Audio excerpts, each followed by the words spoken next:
वळूया पुढच्या बातमीकडे. उपमुख्यमंत्री अजित पवारांनी कथित जमीन घोटाळा प्रकरणात पुन्हा प्रतिक्रिया दिलेली आहे. संपूर्ण प्रकरणाची चौकशी सुरू आहे.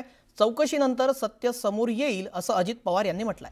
काही वर्षांपूर्वी असेच आरोप झाले होते, मात्र 15 वर्ष झाले तरी अद्याप काहीही समोर आलं नाही. निवडणुका आल्या की असे आरोप होतात असं अजित पवार यांनी म्हटलंय.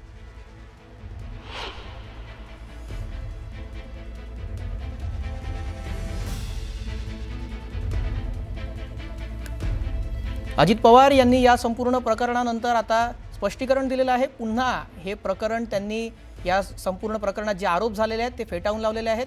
अद्याप काहीही समोर आलेलं नाही असं ते म्हणतात.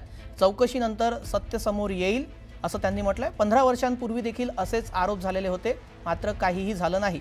निवडणुकीच्या तोंडावर अशा प्रकारचे आरोप केले जातात असं अजित पवार यांनी म्हटलेलं आहे.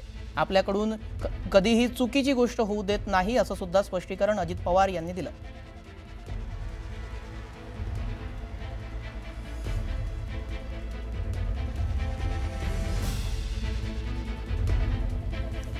आता ह्याही प्रकरणात तुम्ही जर तसं बघितलं तर ह्या प्रकरणाचा कागदच होऊ शकत नाही.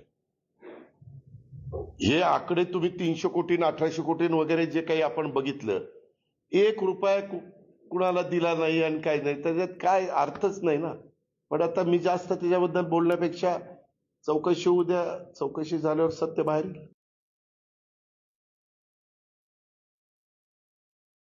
निवडणुका जवळ झाल्या की आमच्यावर आरोप सुरू होतात. कुठनं तरी काहीतरी. मागेही तुम्हाला आठवत असेल की असाच 2009ला का 8ला 70,000 कोटीचा आरोप झाला. त्याला 15-16 वर्ष झाली, परंतु त्याच्यातनं काहीही कुणी पुरावे देऊ शकले नाही, काही होऊ शकले नाही. पण बदनामी तर आमची होती.